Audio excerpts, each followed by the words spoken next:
Señoras y señores, buenas noches. Bienvenidos al telediario de Al24 News y estos son los titulares.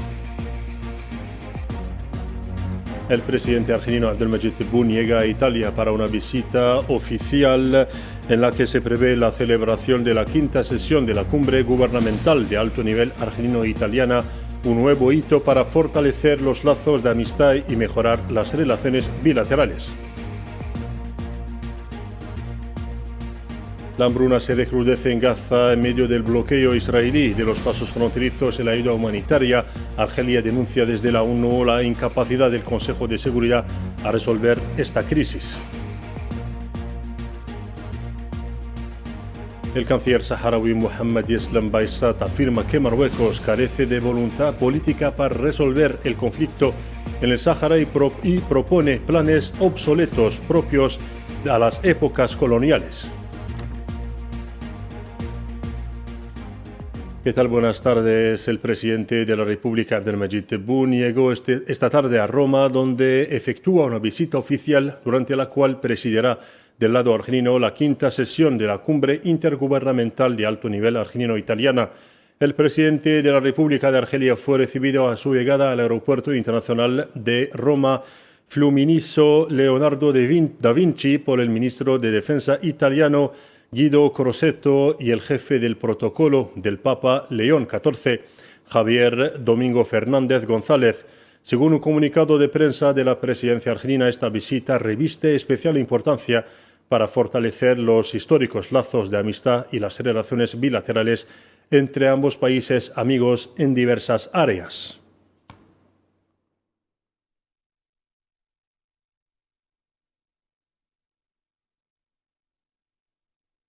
Argelia e Italia pues están vinculados por lazos profundamente arraigados y relaciones profundas que han experimentado en los últimos años un fortalecimiento y un impulso del eje Argel-Roma, un impulso que refleja la voluntad común de dar mayor dinamismo a la asociación estratégica entre ambos países. Comentario a continuación de Kayhan Mansari.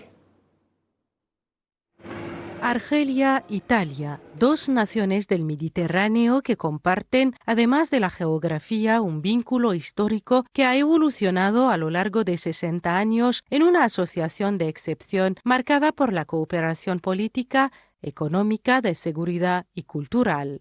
Esta relación ya no se limita a su carácter tradicional, sino que ha entrado en una nueva fase que corona décadas de cooperación y confianza entre los dos países líderes del Mediterráneo, la fase del diálogo estratégico permanente, cuya cuarta sesión se celebró en Argelia a finales de junio pasado. Este diálogo puso de relieve la convergencia de puntos de vista de Argelia y Roma sobre varias crisis regionales importantes, sirviendo como punto de partida para formular un enfoque regional conjunto basado en la estabilidad, la cooperación y las soluciones pacíficas a las diversas crisis. La cuestión de la migración clandestina, con sus dimensiones y complejidades, también representa un desafío común. El enfoque argelino-italiano converge una vez más, dando la prioridad a la seguridad, el desarrollo y las dimensiones humanitarias. Un enfoque que se basa en la cooperación, no en la injerencia, y en los intereses comunes, no en la hegemonía. A nivel económico, Italia es el tercer socio comercial más importante de Argelia a nivel mundial y Argelia es el mayor socio comercial de Italia en África, con intercambios comerciales que alcanzaron 14.000 millones de euros en 2024. La cooperación y la asociación estratégica entre Argelia y Roma ya no se limitan al sector energético, donde el gas natural ha servido de puente entre ambas orillas del Mediterráneo y ha sido un pilar fundamental de la relación argelino-italiana. Sin embargo, esta cooperación continúa su expansión para incluir sectores no tradicionales como la agricultura, la industria, las infraestructuras e incluso la tecnología. La asociación de excepción entre Argelia e Italia, construida sobre principios de respeto mutuo y cooperación constante, no solo constituye un modelo de cooperación internacional, sino también una promesa de un futuro aún más brillante, donde la colaboración sigue siendo el pilar para enfrentar juntos los desafíos del mañana. Y pasamos a la actualidad en Palestina, donde la brutalidad sionista continúa cometiendo más crímenes. Hoy la Franja de Gaza registra decenas de mártires, víctimas de bombardeos, pero también personas que pasan hambre o que quienes esperaban ayuda alimentaria. Según fuentes médicas de Gaza, más de 81 palestinos murieron y otros resultaron heridos en violentos ataques aéreos israelíes contra diversas zonas de la Franja de Gaza desde la madrugada de este martes, entre ellas 31 personas que buscaban ayuda humanitaria.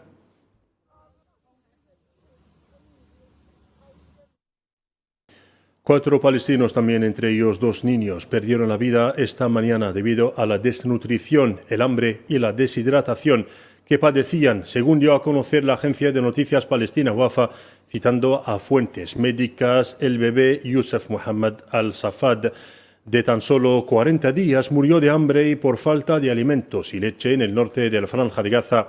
Mientras tanto, Abdul Hamid al-Galban, un niño de 14 años de Khan Yunis, falleció por desnutrición. Otros 2 palestinos también fallecieron por desnutrición en el centro de la Franja de Gaza.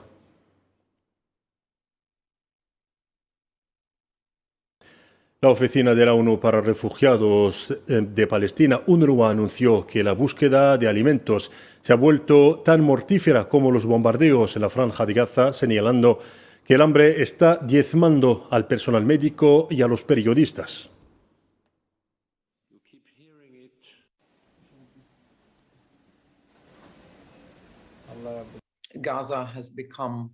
Gaza se ha convertido en un infierno y ningún lugar es seguro. En su declaración, el comisionado general afirmó que nadie se salva. Los cuidadores, incluidos los colegas de la UNRWA en Gaza, también necesitan atención ahora. Médicos, enfermeras, periodistas, trabajadores humanitarios, entre ellos el personal de la UNRWA, pasan hambre. Muchos se desmayan de hambre y agotamiento mientras cumplen con sus deberes informando sobre atrocidades o aliviando parte del sufrimiento. Mientras tanto, la búsqueda de alimentos se ha vuelto tan mortal como los bombardeos. Se ha informado de la muerte de más de 1.000 personas hambrientas desde finales de mayo. Los programas de distribución de la llamada Fundación Humanitaria de Gaza son una sádica trampa mortal.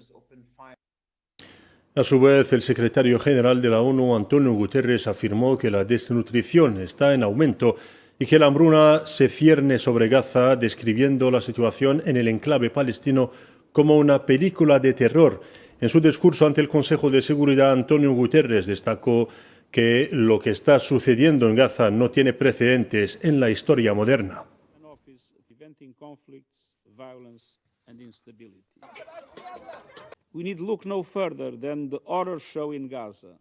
En todo el mundo presenciamos un nuevo desprecio, sino una violación flagrante del derecho internacional, incluyendo el derecho internacional de los derechos humanos, el derecho internacional de los refugiados, el derecho internacional humanitario y la propia Carta de las Naciones Unidas, sin ninguna rendición de cuentas. Estos incumplimientos de las obligaciones internacionales se producen en un momento de crecientes divisiones y conflictos geopolíticos, y el coste es asombroso, medido en vidas humanas, comunidades destrozadas y futuros perdidos. Basta con observar el horror que se vive en Gaza, con un nivel de muerte y destrucción sin precedentes en la historia reciente. Y siempre a nivel de la ONU, el jefe de la Oficina de Derechos Humanos de Naciones Unidas, Volker Turk, afirmó este martes que las órdenes de desplazamiento israelíes, seguidas de intensos ataques en Deir el-Balah, en Gaza, provocarán más muertes de civiles. En una declaración, el responsable onusiano afirmó que los desplazamientos forzosos de palestinos de Gaza constituyen crímenes de guerra y crímenes de lesa humanidad.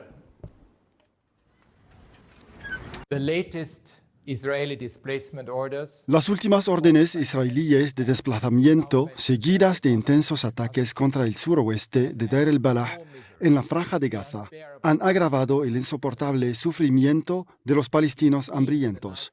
Recuerdo al gobierno israelí que desplazar permanentemente a las personas que viven bajo su ocupación constituiría un traslado ilegal, lo cual constituye un crimen de guerra y en determinadas circunstancias también podría constituir un crimen de lesa humanidad. En lugar de lanzar una serie de nuevos ataques militares, debe cesar de inmediato la matanza, la destrucción y las violaciones a gran escala del derecho internacional. Cada vez más países se unen a los llamamientos para poner fin a esta pesadilla. Y desde la tribuna del Consejo de Seguridad de Naciones Unidas, Argelia afirmó que la actual y catastrófica crisis humanitaria en Gaza refleja el fracaso del Consejo en cumplir su mandato de mantener la paz y la seguridad, es lo que subrayó el representante permanente de Argelia ante Naciones Unidas, Ammar Benjameh, en su discurso durante un debate de alto nivel del Consejo de Seguridad de la ONU celebrado este martes sobre el tema fortalecimiento de la paz y la seguridad internacionales mediante el multilateralismo y la solución pacífica de los conflictos. Dejemos algo claro. La situación humanitaria catastrófica de Gaza es simplemente el reflejo de la incapacidad de este Consejo de Seguridad a la hora de cumplir su responsabilidad principal en el mantenimiento de la paz y la seguridad. Y es también un reflejo de la erosión del multilateralismo y también el reflejo de la prevalencia del poder sobre el derecho. Presidente, este debate es necesario y oportuno, ya que la comunidad internacional está encarando crisis persistentes, tensiones regionales complejas y desafíos crecientes al Estado de Derecho. A medida que proliferan las crisis y los enfoques unilaterales, Argelia confirma su firme convicción de que el respeto por parte de todos, insisto, por parte de todos, del derecho internacional y el arreglo pacífico de las controversias son los únicos caminos sostenibles a la paz y a la seguridad internacionales. Desde América Latina, líderes de 5 países iberoamericanos reunidos en el Palacio de la Moneda en Santiago de Chile instaron al fortalecimiento del multilateralismo y a los esfuerzos internacionales para lograr un pronto alto el fuego en la Franja de Gaza. La reunión, organizada por el presidente chileno Gabriel Boric, contó también con la presencia del presidente brasileño Luis Ignacio Lula da Silva, el presidente uruguayo Armando Orsi, el presidente colombiano Gustavo Petro y el primer ministro de España, Pedro Sánchez.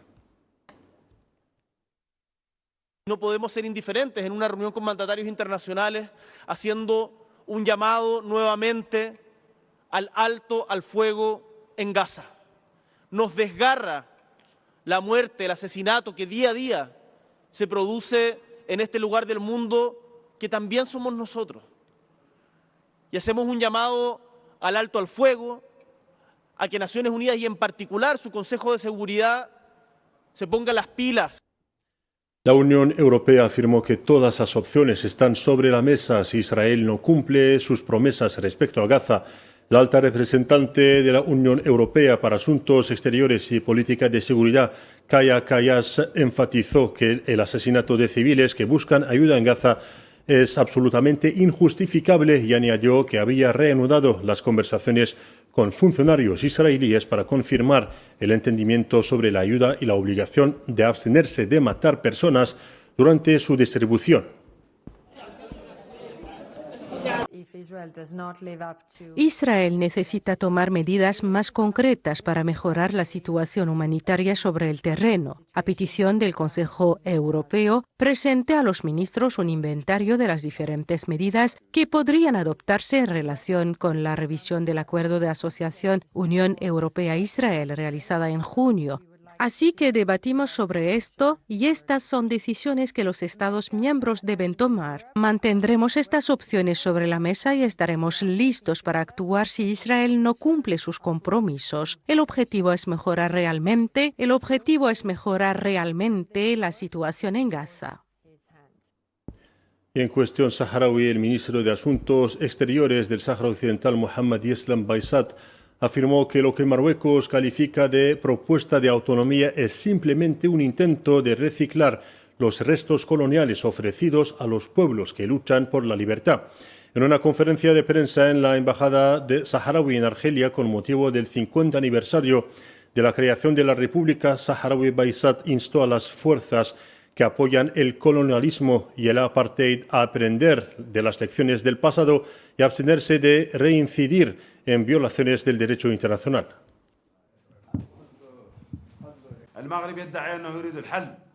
Marruecos pretende hoy que quiere una solución y que dispone de una propuesta, pero dicha propuesta es unilateral y fuera del marco de la legalidad. Se trata solo de un intento de reciclar la reliquia colonial que se propuso a todos los pueblos que no precedieron en la lucha por la libertad. Lo que Marruecos denomina como plan de autonomía entre dos comillas es solo una nueva versión del plan de Constantin que la ocupación francesa propuso a la revolución argelina y es una nueva versión del plan de Suharto que rechazó el pueblo de Timor Oriental o los planes de Bantustans que fueron rechazados por el pueblo de Sudáfrica.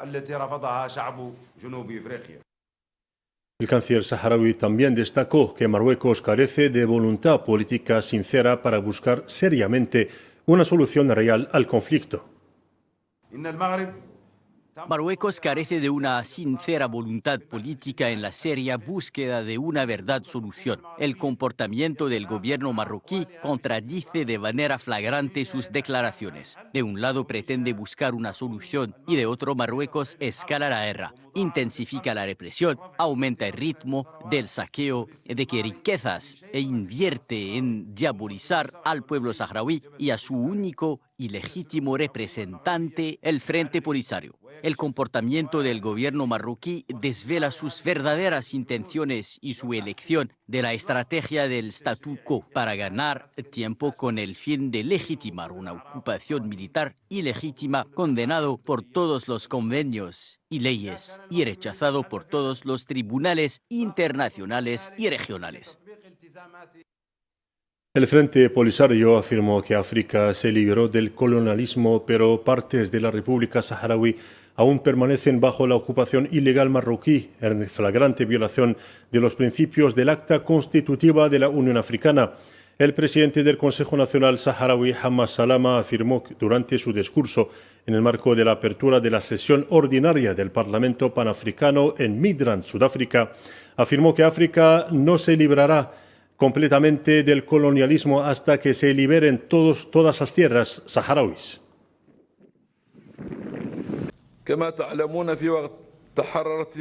Como saben, tras la liberación de África del antiguo colonialismo, partes de la República Saharaui aún se encuentran bajo ocupación ilegal, en flagrante violación de los objetivos y principios del Acta Constitutiva de la Unión Africana. Como muchos líderes africanos han confirmado en más de una ocasión, África no se liberará completamente del colonialismo si no se liberan todas las tierras de la República Saharaui, lo cual representa un factor de equilibrio y estabilidad en nuestra región. Por lo tanto, están todos llamados a unir esfuerzos para seguir apoyando la legítima lucha del pueblo saharaui, que es la lucha de todos los pueblos africanos que aman la justicia y la paz. Respecto al conflicto en Sudán, la Fuerza Conjunta de Movimientos de Lucha Armada en el Fasher anunció victorias sobre los paramilitares de las Fuerzas de Apoyo Rápido, dejando cientos de sus miembros muertos e heridos en el Fasher. El portavoz de las Fuerzas Armadas, las Fuerzas Conjuntas y las Fuerzas de Apoyo en el Fasher, Ahmed Hussein Mustafa, confirmó que sus fuerzas estaban en alerta máxima y vigilantes ante los planes de las Fuerzas de Apoyo Rápido.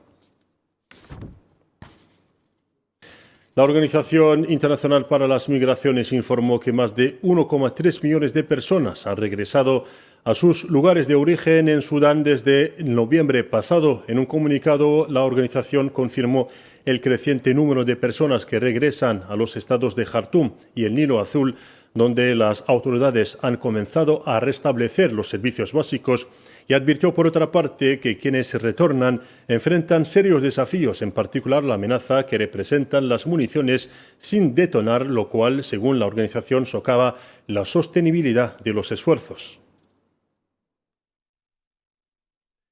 El Kremlin dijo este martes que no había bases para esperar milagros de una propuesta tercera ronda de conversaciones de paz directas entre Rusia y Ucrania y se negó a dar un plazo para un posible acuerdo para poner fin a la guerra. El portavoz del Kremlin, Dmitry Peskov, dijo a la prensa que el conflicto en Ucrania es muy complejo y que Rusia se centra en conseguir sus objetivos.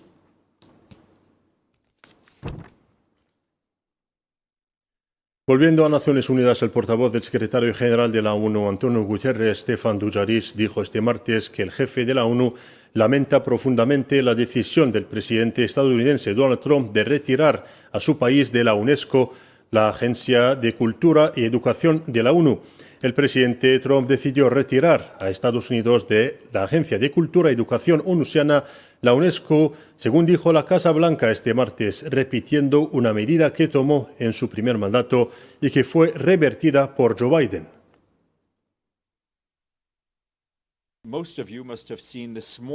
La mayoría de ustedes habrán visto esta mañana que Audrey Azoulay, directora general de la UNESCO, lamentó profundamente la decisión de Estados Unidos de retirarse una vez más de la organización que dirige. La directora añadió que en los últimos años la UNESCO ha redoblado sus esfuerzos para actuar ahí donde la misión de la agencia puede contribuir a la paz y, por supuesto, el secretario general se suma a ella al lamentar profundamente la decisión de Estados Unidos.